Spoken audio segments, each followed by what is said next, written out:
बिस्मिल्लाहिर्रहमानिर्रहीम। आज हम कंप्लीट करने जा रहे हैं क्रिमिनल प्रोसीजर कोड। इससे पहले हमने प्री ट्रायल और ट्रायल की स्टेज जो है वो डिस्कस की है। ये है पोस्ट ट्रायल। प्री ट्रायल में हमने डिस्कस किया कि किस तरीके से जो पुलिस है वो इन्वेस्टिगेट करेगी, इंक्वायरी है तो वो इंक्वायरी के लिए क्या रिक्वायरमेंट होगी, पुलिस कैसे जो है वो एक चालान तैयार करेगी, पुलिस रिपोर्ट 173 के तहत कैसे बनेगी, फिर उसके बाद जब कोर्ट में उसको रिप्रेजेंट किया जाएगा तो करने के बाद जो ट्रायल होगा वो ट्रायल मजिस्ट्रेट के सामने कैसे होगा और कोर्ट ऑफ सेशन में जो है वो ट्रायल कैसे होगा। अब जो हम डिस्कस करने जा रहे हैं, जब ट्रायल कमेंस हो जाता है, मजिस्ट्रेट या कोर्ट ऑफ सेशन जो है वो जजमेंट अनाउंस कर देती है, तो उसके बाद जो एक्यूज है या प्रोसिक्यूशन है उसके पास क्या वेज होंगे, क्या उनके पास ग्राउंड्स हैं और वो किस तरीके से आगे जो है वो इसको प्रोसीड मजीद कर सकते हैं। तो इसमें यह है कि सेक्शन जो 408 CRPC वो कहता है कि जो असिस्टेंट सेशन जज या मजिस्ट्रेट जो है उसका जो भी डिसीजन होगा उसकी अपील आगे सेशन कोर्ट में या हाई कोर्ट में जो है वो लाई कर सकती है। अगर जो सेंटेंस है वो 4 साल से कम है तो सेशन कोर्ट में होगी, अगर 4 साल से ज़्यादा है तो जुडिशियल मजिस्ट्रेट से डायरेक्ट हाई कोर्ट में उसकी अपील की जाएगी। उसके बाद जो अपील है 409 कहता है जी सेशन कोर्ट जो है वो अपील को कौन कौन सुनेगा, एडिशनल सेशन जज सुनेगा। एडिशनल सेशन जज नॉर्मली सिर्फ सिंध में है, पंजाब में जो सेक्शन 30 के मजिस्ट्रेट हैं, फर्स्ट क्लास मजिस्ट्रेट हैं और उसके बाद एडिशनल सेशन जज और सेशन जज हैं। तो अपील जो है वो मजिस्ट्रेट से एडिशनल सेशन जज या सेशन जज जो है वो सुनेगा। 410 जो वो कहता है कि अगर सेंटेंस जो है वो सेशन जज ने पास की है, एडिशनल सेशन जज ने पास की है, तो उसकी अपील जो है वो हमेशा हाई कोर्ट में की जाएगी। लेकिन कुछ केसेस में अपील जो है वो आप नहीं कर सकते। किन केसेस में आप अपील नहीं कर सकते? जो पिटी केसेस हैं, माइनर जो केसेस होते हैं, जैसे अगर फाइन है, अगर 200 से ज़्यादा का फाइन नहीं है तो उसके अगेंस्ट आप अपील नहीं कर सकते। सज़ा है, अगर पनिशमेंट है 1 मंथ की पनिशमेंट है तो उस पर भी आप नहीं कर सकते। और या सेंटेंस और फाइन कंबाइन है तो 50 रुपए के फाइन से ऊपर आप जो उसको अपील में नहीं जा सकते। इन केस ऑफ एक्विटल जो होता है, अगर सेशन कोर्ट जो है वो किसी बंदे को एक्विट कर देती है तो 417 CRPC के तहत प्रोसिक्यूशन जो है उसको पास इख्तियार होता है कि प्रोसिक्यूशन उस एक्विटल के खिलाफ अपील दायर करे। तो 417 में appeal in case of acquittal होता है और वो हमेशा प्रोसिक्यूटर जो है वो करता है और जो पब्लिक प्रोसिक्यूटर होगा वो अपील दायर करेगा हाई कोर्ट में। इसके अलावा इसका जो टाइम होगा विद इन 30 डेज जो है वो अगेंस्ट दी एक्विटल आपने अपील दायर करनी है from the date of order. और अगर no application for the grant of special leave, अगर 60 डेज गुजर चुके हैं तो ग्रांट ऑफ स्पेशल लीव भी नहीं हो सकती। 2 मंथ का अगर टाइम गुजर चुका है तो उस सूरत में पब्लिक प्रोसिक्यूटर को भी जो है नहीं दिया जा सकता। लेकिन अगर कोई स्पेशल ग्राउंड है, special leave to appeal shall lie against the order of acquittal by the prosecutor. अगर प्रोसिक्यूटर जो है वो स्पेशल लीव लेता है और हाई कोर्ट वो लीव देती है तो उस सूरत में वो अपील कर सकता है। अपील ऑन वन मैटर जो है वो एडमिसिबल नहीं है।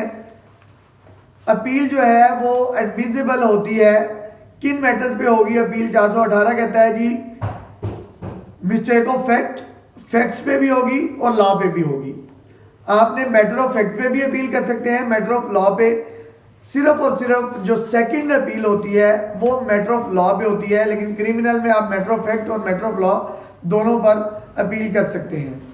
अब 420 कहता है CRPC का कि जेल में अगर कोई बंदा है, एक्यूज जेल में है, तो वो अगर अपील करना चाहता है अपनी सेंटेंस के अगेंस्ट तो वो क्या करेगा? वो एप्लीकेशन देगा officer in charge of the jail, वो उसके बाद प्रॉपर कोर्ट को वो अपील जो है वो एप्लीकेशन जो है वो फॉरवर्ड करेगा और वो कोर्ट जो है उसको अपील में, उस एप्लीकेशन को अपील में कन्वर्ट कर देगी।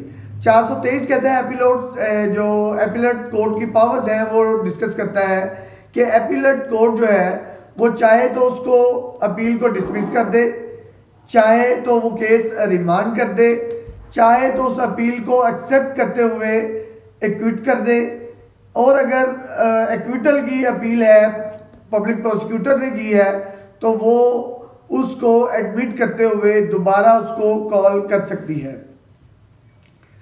सस्पेंशन ऑफ दी 426 कहता है कि जब कोई सेंटेंस प्रोनाउंस की गई है तो उस सूरत में अगर अपील लाई करती है तो हाई कोर्ट के पास पावर्स हैं कि या सेशन कोर्ट में मजिस्ट्रेट, अभी हम सेशन कोर्ट से हाई कोर्ट की बात कर रहे हैं, तो अगर सेशन कोर्ट से पब्लिक प्रोसिक्यूटर ने या वो एक्विटल के अगेंस्ट अपील की है, या दो पार्टीज हैं, अगेंस्ट स्टेट नहीं है, कंप्लेनेंट पार्टी है, तो एक्विटल हुआ है तो कंप्लेनेंट पार्टी जो है वो अपील करती है, तो उस सूरत में भी जो कोर्ट के पास ये पावर्स हैं कि वो उसको सेट असाइड करे और उसको अरेस्ट करवा ले, उसको बुला ले, उसको कॉल कर ले, जो भी है वो उसको कर सकते हैं। अब अपील जो है अगर पेंडिंग है तो उस सूरत में कोर्ट के पास ये इख्तियार भी हासिल है, कोर्ट को ये इख्तियार हासिल है कि अगर अपील डिसाइडेड नहीं है तो वो उनकी बेल जो है वो सुन सकते हैं, बेल अलाउ कर सकते हैं। अब उसका प्रोसीजर है कि अगर वो पनिशमेंट जो है वो 3 साल तक की है और 6 माह में उसका डिसीजन नहीं हुआ तो कोर्ट बेल अलाउ कर सकती है। अगर पनिशमेंट 7 साल तक की है और 1 साल तक अपील का डिसीजन नहीं हो पाया तो उस सूरत में भी बेल अलाउ की जा सकती है। और अगर लाइफ इम्प्रिजनमेंट है और उसका 2 साल गुजर गए हैं, अपील डिसाइड नहीं हुई, तो उस सूरत में भी बेल अलाउ की जा सकती है। कोर्ट के पास ये इख्तियार है 435 सीआरपीसी के तहत कि कोर्ट जो है वो जो लोअर कोर्ट है उससे उसका रिकॉर्ड, पुलिस से उसका रिकॉर्ड जो है वो तलब कर सकती है। और 436 के तहत वो चाहे तो मजीद इंक्वायरी, नए फैक्ट्स आए हैं तो वो पुलिस को, मजिस्ट्रेट को, किसी को भी इम्पोज कर सकते हैं कि फर्दर इंक्वायरी जो है इसमें रिक्वायर्ड है और जो है वो उसके तहत उसको मजीद इंक्वायरी करके जो कोर्ट को रिपोर्ट सबमिट करवाई जाए। इसके अलावा 439 जो है ये रिवीजन का है कि कोर्ट ऑफ सेशन भी और हाई कोर्ट भी अपनी रिवीजनल पावर जो है, कोर्ट ऑफ सेशन जो है 439A के तहत करती है और हाई कोर्ट 439 के तहत जो है वो रिवीजन करती है। अगर हाई कोर्ट जो है वो ये देखती है कि इश्यूज हैं तो वो उस सूरत में अपनी रिवीजनल पावर जो है वो इस्तेमाल करते हुए केस को सुन सकती है। उसके बाद हमारे पास आ गया बेल। 496 जो है बेलेबल ऑफेंसेस में है और इसमें यह कहा गया है कि बेलेबल ऑफेंसेस में जो बेल है वो राइट है और उसमें रिफ्यूज़ल जो है वो बहुत, आप कह सकते हैं, शाज़ो नाज़र होता है। इसमें यहाँ तक कि पुलिस को इख्तियार दिया गया है कि जो SHO है, स्टेशन हाउस ऑफिसर जो है वो भी बेल ले सकता है। 497 के तहत when bail may be taken in the cases of non bailable offences, non bailable offences हैं तो उस सूरत में भी जो है वो बेल ली जा सकती है।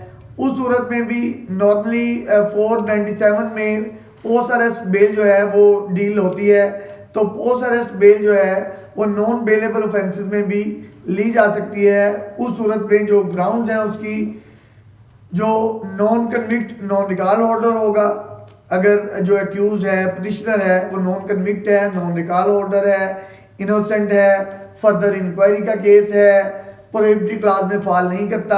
अभी लेटेस्ट जजमेंट आई है कि जी अगर कोई भी ऑफेंस प्रोहिबिटरी फॉल में क्लास में फॉल नहीं करता, चाहे उसकी सजा 3 साल से ज़्यादा हो। पहले जो सुप्रीम कोर्ट की अथॉरिटी थी उसमें था कि 3 साल तक जो है वो उसको बेलेबल कंसीडर किया जाएगा, लेकिन अगर वो कहते हैं कि 3 साल से ज़्यादा है लेकिन वो प्रोहिबिटेड क्लास में फॉल नहीं करते, तो उस सूरत में जो है वो बेल राइट होगा और उसका रिफ्यूज़ल जो होगा वो एक्सेप्शन होगी। इसी तरीके से जो है वो प्री अरेस्ट बेल 4 98 जो है इसके तहत की जा सकती है जब आपको एप्रीहेंशन है एक्यूज को कि उसको केस में इन्वॉल्व किया जा रहा है और उस केस में उसको इन्वॉल्व करके उसको अरेस्ट का खदशा है, वो कहता है, वो शो करता है, रीज़न शो करता है कि उसकी इन्वॉल्वमेंट नहीं है इस ऑफेंस में, वो वहाँ पे मौजूद नहीं था, वो कोई और है, या ये प्रोड्यूस कोर्ट को सेटिस्फाई करता है कि उसको इस केस में नाजायज़ तौर पर जो है वो फंसाया जा रहा है, उसको इन्वॉल्व किया जा रहा है, बल्कि उसका कोई लेना देना ही नहीं है, तो उस सूरत में भी जो कोर्ट है वो प्री अरेस्ट बेल जो है ग्रांट कर सकती है। और इसमें एक अहम चीज़ जो है वो इसकी जो ग्राउंड है वो ये है कि वो बंदा जो है ये कोर्ट को थ्रेट नहीं है, ये डर नहीं है कि वो बंदा प्रोसिक्यूशन एविडेंस को डैमेज करेगा। अगर वो डैमेज नहीं करेगा तो उस सूरत में जो है वो कोर्ट लेगी बाकी ग्राउंड के साथ। इसके अलावा कुछ अहम सेक्शन हैं, जैसे जो सेक्शन 6 है वो क्लासेस बताता है कि जी कोर्ट्स कौन सी होंगी, कोर्ट ऑफ मजिस्ट्रेट होगी, कोर्ट ऑफ सेशन होगी। मजिस्ट्रेट जो होंगे वो first class, second class, third class होंगे, उनकी क्या क्या पावर्स हैं, ये सेक्शन 6 जो है वो डील करता है। इसके अलावा सेक्शन 22 जो है सीआरपीसी का वो जस्टिस ऑफ पीस बताता है, और justice of peace high court होगी या कोर्ट ऑफ सेशन होगी। अब जो इसका 22A है वो बताता है कि जस्टिस ऑफ पीस 22A और B जो है वो जस्टिस ऑफ पीस की ड्यूटीज बताता है कि जस्टिस ऑफ पीस जो है जब गवर्नमेंट पार्टी है वो अपना काम नहीं कर रही, स्पेशली पुलिस जो है वो FIR लॉन्च नहीं कर रही, इंक्वायरी नहीं कर रही, किसी को सुन नहीं रही, तो उस सूरत में जस्टिस ऑफ पीस जो है वो 22A 22B के तहत आप पिटीशन फाइल करेंगे और जस्टिस ऑफ पीस जो है वो पुलिस को FIR का या इंक्वायरी का, इन्वेस्टिगेशन का ऑर्डर जो है वो कर सकती है। चेंज ऑफ इन्वेस्टिगेशन में भी जैसे भी कोई मैला फाइडी उनके पार्ट में नजर आती है तो जस्टिस ऑफ पीस जो है इनके इख्तियारात को यूज करते हुए उनको ऑर्डर दे सकता है। अब जो कोर्ट ऑफ सेशन है ये जो सेक्शन 31 कहता है कि वो किस किस किस्म की जो है वो सेंटेंस पास कर सकते हैं। मजिस्ट्रेट जो है उन्होंने कहा जो फर्स्ट क्लास है वो 3 साल तक से कम या 3 साल तक की सजा दे सकता है और 5,000 जुर्माना जो है वो इम्पोज कर सकता है। सेकंड क्लास जो है वो मजिस्ट्रेट वो 1 साल तक की सजा और 15,000 तक जो है जुर्माना जो है वो दे सकता है। सॉरी, फर्स्ट क्लास जो था वो 45,000 जो है 45,000 तक का कर सकता है, और सेकंड क्लास जो है वो 15,000 तक का जुर्माना जो है इम्पोज कर सकता है। और थर्ड क्लास जो है वो थर्ड क्लास मजिस्ट्रेट वो 1 साल तक की सज़ा और 3,000 तक जुर्माना जो है वो कर सकता है। इसके अलावा जो सेशन जज हैं वो ऑथोराइज होते हैं डेथ सेंटेंस तक और अनलिमिटेड फाइन तक जो है वो कर सकते हैं, डेथ सेंटेंस भी कर सकते हैं। और जो है असिस्टेंट सेशन जज जो है वो 7 ईयर्स तक जो है सजा दे सकता है। जो असिस्टेंट है, मैंने पहले भी बताया पंजाब में असिस्टेंट सेशन जज नहीं है, तो इसलिए एडिशनल सेशन जज हैं, और एडिशनल सेशन जज के पास जो पावर्स होती हैं वो सेशन जज की बराबर ही होती हैं। इसके अलावा सेक्शन 33 जो है वो आप कहते हैं डिफॉल्ट ऑफ फाइन, तो इसमें जो है वो जो मजिस्ट्रेट है अगर वो 1/4 of the period of imprisonment, यानी कि 1/4 जो उसको सजा जो उतनी वो दे सकता है उसका 1/4 जो है वो सजा जो है वो उसको सुना सकता है। इसके अलावा बाकी कुछ है सर्च के हवाले से, वो हमने जो है वो पहले भी डिस्कस किए हैं कि किस तरीके से जो पुलिस सर्च कर सकती है, और इसके अलावा जो है प्रॉपर्टी अटैच जो है वो कौन कौन कर सकता है, ये सारी चीज़ें जो है वो टोटल सीआरपीसी में है। इस हद तक हमने सीआरपीसी को मुकम्मल कर लिया है 3 पोर्शन में, प्री ट्रायल, ट्रायल और पोस्ट ट्रायल। 3 स्टेजेस में, ये 3 वीडियोस में हमने कंप्लीट जो है वो सीआरपीसी को डिस्कस कर लिया है, और जो लॉ के स्टूडेंट हैं वो इनको अच्छे तरीके से एक पेपर को अच्छे तरीके से इसको समझ सकते हैं पेपर के लिए। बेस्ट ऑफ लक, बहुत शुक्रिया।